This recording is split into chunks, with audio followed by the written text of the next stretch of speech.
ಹಾಕೊಂಡು ಇಲ್ಲ ರಾಮ್ ಅವರು ತಮಗೂ ಕೂಡ ಸ್ವಾಗತ. ಇನ್ನು ಜೆಡಿಎಸ್ ಮುಖಂಡರಾದಂತಹ ರಾಜುಗೌಡರು ತಮಗೂ ಸ್ವಾಗತ. ಮೊದಲನೇ ಕಾರ್ಯಕ್ರಮ ಆರಂಭಿಸೋದಕ್ಕೆ ಇಷ್ಟಪಡ್ತೀನಿ.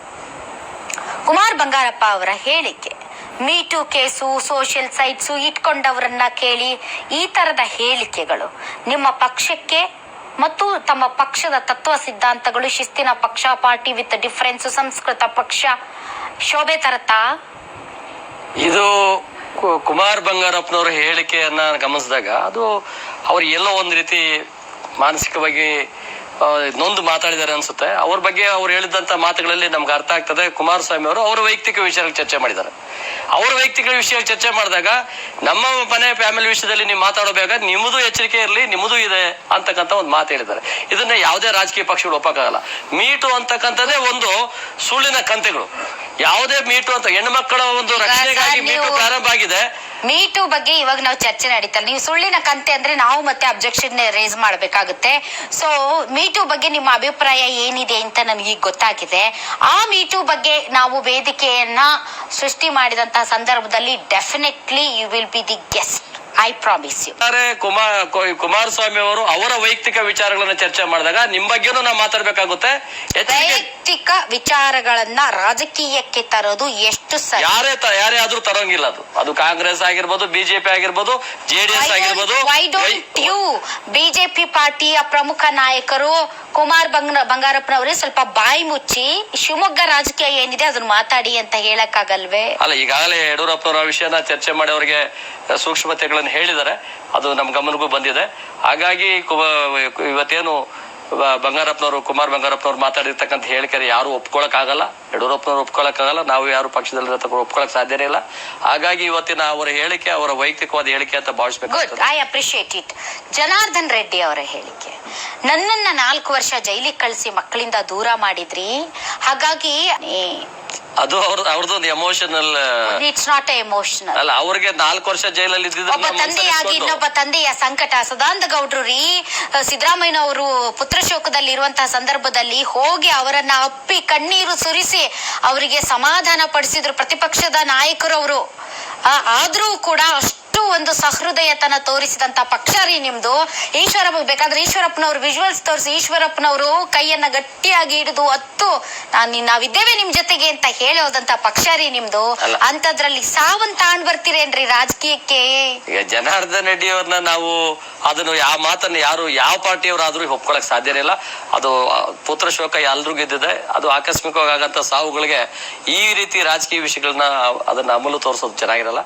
ಆ ಅಮಲನ್ನ ಬಿಟ್ಟು ಬೇರೆ ವಿಚಾರಗಳು ಮಾತಾಡ್ಬೇಕು ರಾಜಕೀಯ ಸಂಬಂಧಪಟ್ಟಂಗೆ. ಇದನ್ನ ಯಾರು ಬಿಜೆಪಿ ಅವರು ಒಪ್ಕೊಳಕ್ ಸಿದ್ಧವಾಗಿಲ್ಲ. ಅಬ್ಬಾ, ಯಾವುದೇ ವಿಚಾರ ಆಗ್ಲಿ ಧರ್ಮಸೇನಾ ಸಾರ್, ಎಂತದ್ದೇ ಆಗ್ಲಿ ಚೀನಾ ರಾಮು ಅವರು ಲೋ ವಾಯ್ಸ್ ಅಲ್ಲಿ ಮಾತಾಡಿದ್ದೇ ಇಲ್ಲ.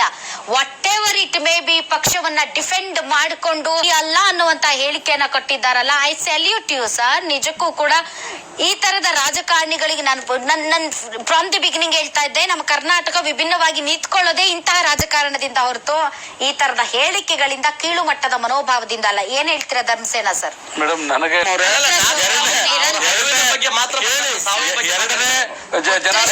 ನಿರಂತರಂ ಕೇಳಿ ನೋಡಿ ಸರ್, ನಾವು ನೀವು ಆತ್ಮಹತ್ಯೆ ನಿಮ್ಮ ಅದನ್ನ ಬಗ್ಗೆ ಸತ್ರದ ಬಗ್ಗೆ ನಮಗೂ ಈಗ ದೇಶದಲ್ಲಿ ಎಷ್ಟು ಸಾವಿರ ಜನ ಸತ್ತವ್ರೆ, ನಿಮ್ಮ ಮೋದಿ ಈಗ ನೀವು ನೀವು ಒಳಗಂಗಾರೆ ನೀವು ಲೆಕ್ಕಕ್ಕೆ ಇಟ್ಕೊಳಂಗಿಲ್ಲ. ಜನಗಳು ಬಿಜೆಪಿ ಅವ್ರ ಹತ್ರ ಯಾರು ಲೆಕ್ಕ ಅಲ್ಲ. ಅದೇನ್ ಸ್ವಾಮಿ, ಕುಮಾರಸ್ವಾಮಿ ಅವ್ರ ಹತ್ರ ಬರೀ ಅಳ್ತಾರೆ ಅಂತೀರಾ, ಅಳ್ಳಿಲ್ಲ ಅಂತಂದ್ರೆ ಅಳದೇ ಇಲ್ಲ ಅಂತೀರಾ. ಏನ್ ಮಾಡ್ಬೇಕು? ಬಿಜೆಪಿ ಅವರು ಡಬಲ್ ಸ್ಟ್ಯಾಂಡರ್ಡ್ ತೋರಿಸೋದು ಮೀಟು. ಬಹುಶಃ ನಮ್ಮ ಹಿರಿಯ ನಾಯಕರಾದಂತ ಕುಮಾರ್ ಬಂಗಾರಪ್ಪಗೆ ಮೀಟು ಅಭಿಯಾನ ನಡೀತಾ ಇದೆ ಸುಮಾರು ದಿನಗಳಿಂದ. ಸ್ಪಷ್ಟನೆ ಕೊಟ್ಬಿಡ್ತೀವಿ. ಹೇಳಿ ಸರ್. ಹೆಣ್ಣು ಮಕ್ಕಳ ಪರವಾಗಿ ನಾವಿದ್ದೀವಿ. ದೇಶದ ಸಂಸ್ಕೃತಿ ಬಗ್ಗೆ, ಹೆಣ್ಣು ಮಕ್ಕಳು ಗೌರವಿಸೋದ್ರ ಬಗ್ಗೆ ನಾವು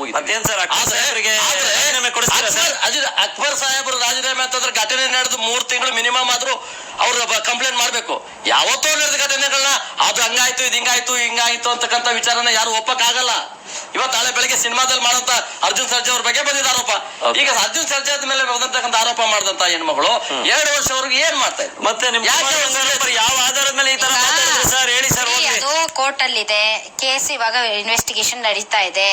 ಸೊ 6 ತಿಂಗಳು ಬಿಟ್ಟು ಹೇಳಿದ್ರೆ 2 ವರ್ಷ ಬಿಟ್ಟು ಹೇಳಿದ್ರು ಅದನ್ನ ತನಿಖೆಯಲ್ಲಿ ಅವ್ರು ನೋಡ್ಕೊಳ್ತಾರೆ.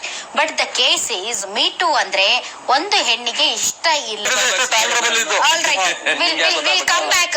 ಬಟ್ ಒಂದಂತೂ ಸತ್ಯ, ರಾಜಗೌಡ್ರು ಹೇಳಿದಾಗೆ ಒಂದು ವಿಶೇಷ ಕಾರ್ಯಕ್ರಮಕ್ಕೆ ಮತ್ತೊಮ್ಮೆ ಸ್ವಾಗತ. ಹೇಳಿ ಚಿನಾರಮ್ಮ ಸರ್, ಈಗ ವಿಕಾಸ, ಬೆಳವಣಿಗೆ, ಜನರ ಅಭಿವೃದ್ಧಿ, ಸಮಸ್ಯೆಗಳು, ಆಡಳಿತ ಯಂತ್ರ, ಇಂತಹ ವಿಚಾರಗಳು ಪ್ರಸ್ತಾಪನೆ ಆಗ್ತಾ ಇಲ್ವಲ್ಲ ಬಿಜೆಪಿಗೆ? ಏನು ಸಿಗ್ತಾ ಇಲ್ವಾ ಅಥವಾ ಏನ್ ಕತೆ ಅಂತ?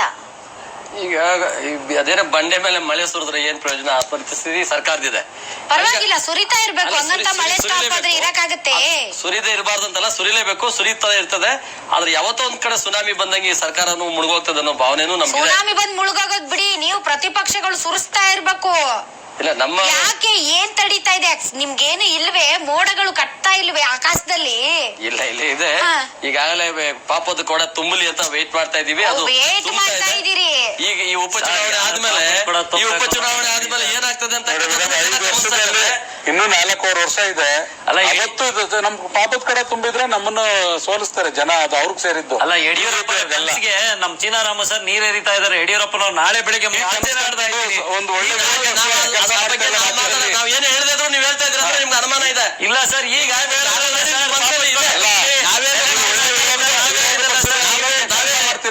ಸರ್ಕಾರ ಕೂತ್ಕೊಂಡಿದಾರ. ಇಲ್ಲ ಸರ್, ಈಗ ಹೇಳಿದ್ರಲ್ಲ ಸರ್, ಎಲೆಕ್ಷನ್ ಆಗ್ಲಿ ನೋಡಿ, ಎಲೆಕ್ಷನ್ ಆದ್ಮೇಲೆ ಜನ ತಗೊಳ್ತವೆ. ಸರಿ, ಯಾವ ಶಾಸಕರು ಬರ್ತಾರ್ರಿ? ಎಲ್ಲ ಸಿಂಬಲ್ಗಳಲ್ಲಿ ಗೆದ್ದವ್ರೆ.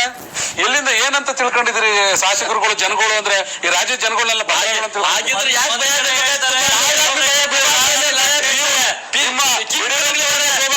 ಪ್ರೇತ ಕಳೆ ಬಂದು ಕೂತದೆ, ನೀವು ನಮಗ್ ಬಂದು ಹೇಳ್ತೀರ ಎಲ್ರಿ? ಈಗ ಇಷ್ಟೊಂದು ಮಾತಾಡ್ತಾ ಇದ್ರೆ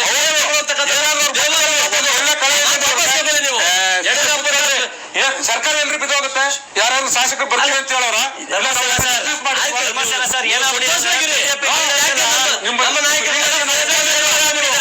ಎಷ್ಟೇ ದೊಡ್ಡ ನಾಯಕರು, ಎಷ್ಟೇ ಬಹಳ ಗೌರವ ಇದೆ. ಯಾವುದೇ ನೀವು ಯಾವ ಕಾಂಗ್ರೆಸ್ ಸರ್ಕಾರ ಪ್ರೇತಗಳೇ ಅಂದ್ರೆ ಅವ್ರ ಮುಖದಲ್ಲಿ ನೋಡಿ ತೋರಿಸಿ ಮೇಡಮ್, ಇವತ್ತೊಂದೆಲ್ಲ ತೋರಿಸಿ ಜನ ನೋಡ್ಲಿ. ನೋಡಿ, ಯಡಿಯೂರಪ್ಪ ನೋಡ್ತಾ ಇದೀನಿ. ನೋಡಿ, ಏನಾದ್ರು ನೋಡಿ, ಇನ್ನೊಂದು ವಾರ ನಗದು 16ನೇ ತಾರೀಕಿಗೆ ಚೀಫ್ ಮಿನಿಸ್ಟರ್ ಅಂತ ಹೇಳಕ್ ಕೂತವ್ರು ಇವರೆಲ್ಲ. ಏನಿತ್ತು ತೋರಿಸಿ. 16ನೇ ತಾರೀಕು ಬಗ್ಗೆ ಇವತ್ತು ಕಾಂಗ್ರೆಸ್ ಭಯ ಸ್ಟಾರ್ಟ್ ಆಗಿದೆ. ಕುಮಾರಸ್ವಾಮಿ ಅವರು ಬರೀ ಡೇಟ್ಗಳು ಕೊಟ್ಟಲ್ಲ. ಜೆಡಿಎಸ್ ನ ಮನೆ ಬಾಗಿಲು ಕಾದವ್ರು ನೀವು ಸೋತು ಸುಣ್ಣಾಗ್ತಾ ಇದ್ದೀರಾ. ಇವತ್ತು ಕುಮಾರಸ್ವಾಮಿ ಬೆಂಬಲ ಅಂದ್ರೆ ನಾವು ಜೆಡಿಎಸ್ ಅವ್ರ ಮನೆ ಬಾಗಿಲು ಕಾಯ್ದು ಸರ್ಕಾರ ಮಾಡಿದ್ವಿ. ನಿಮ್ ಕತೆ ಹೇಳಿ. ಅಲ್ಲ, ಉಗಿದ್ ದೂರ ಇದ್ರು. ಉಗಿದ್ ದೂರ ಇಟ್ಟಿದ್ರು.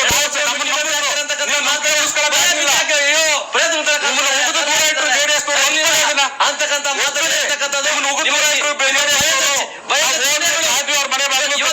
ಜನ ನೋಡ್ತಾ ಇದ್ದಾರೆ. ಧರ್ಮಸೇನ ಅವ್ರ ಮುಖ ನೋಡಿದೆ, ಜನಗಳು ನೋಡಿ ಹೇಗಿದೆ ಅವ್ರ ಮುಖ ಯಾವ ರೀತಿ ಪ್ರೇತಾನ ಆವರಿಸ್ಕೊಂಡಿದೆ. ನೆಕ್ಸ್ಟ್ ಬಿಜೆಪಿ ಕಾಂಗ್ರೆಸ್ ಅವರು ಸರ್ಕಾರ ನಿಮ್ಮ ಮುಖದಲ್ಲಿ ಆವರಿಸಿದೆ. ನಮ್ಮ ನಾಯಕರ ಬಗ್ಗೆ ನೀವು ಅಲ್ಲಿ ಹೇಳ್ಬೇಡಿ. ನೀವು ಪ್ರೇತಾತ್ಮ ಓಡಾಡ್ತಾ ಇದೆಯಾ? ಮುಖದ ಮೇಲೆ ಓಡಾಡ್ತಾ ಇದೆ. ನೋಡೋದಕ್ಕಾಗಿ ಹೋಗ್ತಾರೆ ನೀವು. ಅದನ್ನ ಸಾಧ್ಯನೇ ಇಲ್ಲ. ನೀವು ಈ ರಾಜ್ಯವನ್ನ ಅಭಿವೃದ್ಧಿ ಕಡೆಗೆ ಕೊಂಡೊಯ್ಯೋದಕ್ಕೆ ಇವರು ಅಡ್ಗಾಲಾಗಿದ್ದಾರೆ ಇವರೆಲ್ಲ ಬಿಜೆಪಿ ಅವರು. ಇಲ್ಲ ಸರ್, ಏನಾಗಿದೆ ಅಂದ್ರೆ ಅವ್ರಿಗೆ ಅಧಿಕಾರ ಸಿಕ್ಕಿಲ್ಲ, ಫ್ರಸ್ಟ್ರೇಷನ್ ಒಳಗಾಗಿದ್ದಾರೆ. ಶ್ರೀರಾಮ್ಲು ನೋಡಿ ಯಾವ ರೀತಿ ನಾನ್ ಬೇಟೆಗಾರ ಅಂತಾರೆ. ಸರ್, ಬೇಟೆ ಮಾಡಕ್ ಅವಕಾಶ ಇದೆಯಾ ಸರ್? ಏನೇನ್ ಮಾತಾಡ್ತಾರೆ ಸರ್? ಬೇಟೆ ಅಂತಾರೆ. ಮೋದಿ ಅವ್ರನ್ನ, ಅಮಿತ್ ಶಾ ಅವ್ರನ್ನ ತಿರಸ್ಕಾರ ಮಾಡೋದು ಜನನ.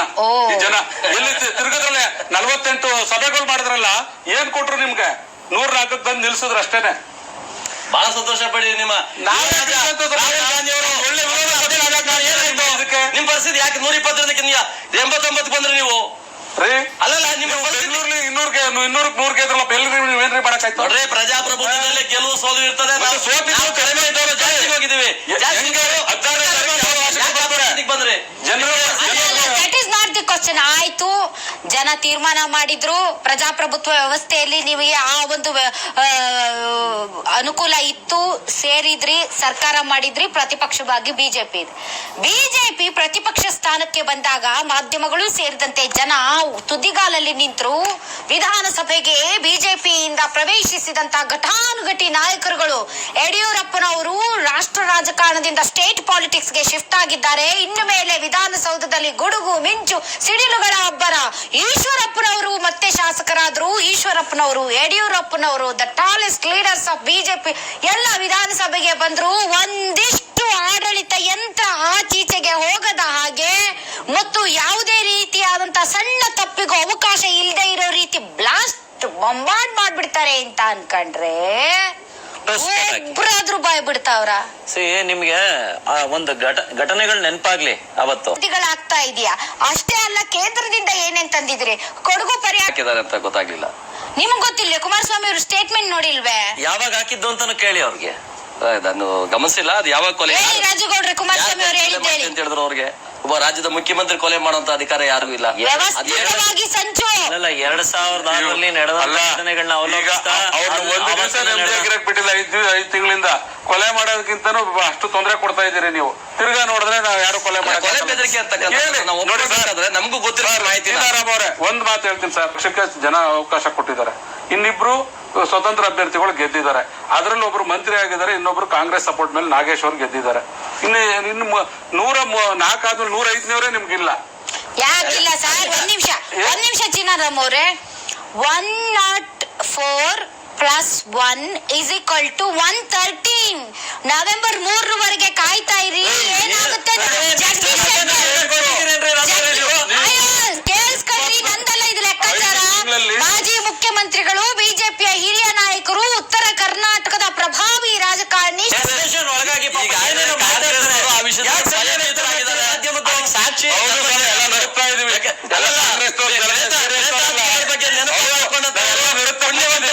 ನೋಡಿ. ದೇವಸ್ಥಾನಕ್ಕೆ ರನ್ನಿಂಗ್ ಮಾಡ್ಬೇಕಾದವರು ಪ್ರೇತಾತ್ಮಗಳಿಂದ ಬಿದ್ದಿದ್ರ ನೀವು. ದೇವಸ್ಥಾನಕ್ಕೆ ರನ್ನಿಂಗ್ ಅಲ್ವಾ ನಾವು ಹೋಗೋದು? ಆದ್ರೆ ಇವತ್ತು ರಾಹುಲ್ ಗಾಂಧಿ ಅವರು ದೇವಸ್ಥಾನ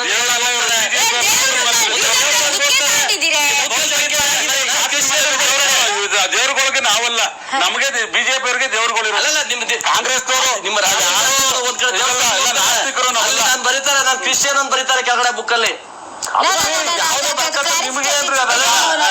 ನಮ್ಮ ಹಿಂದೂ ಧರ್ಮದಲ್ಲಿ ಕ್ರಿಶ್ಚಿಯನ್ಸ್ ಯಾರು ದೇವಸ್ಥಾನಕ್ಕೆ ಬರಬಾರ್ದು, ಮುಸ್ಲಿಮ್ಸ್ ಯಾರು ದೇವಸ್ಥಾನಕ್ಕೆ ಬರಬಾರ್ದು ಬೆಳೆದಿರುವಂತ ತೆಲಂಗಾಣಿನಲ್ಲಿ ಹಿಂದೂಗಳು ಕ್ರಿಶ್ಚಿಯನ್ಸ್ಗಿಂತ ಶಬರಿಮಲೆ ಮುಸ್ಲಿಮ್ಸ್ ಹೋಗ್ತಾರಲ್ಲ ಸರ್, ಗೊತ್ತಿಲ್ಲ.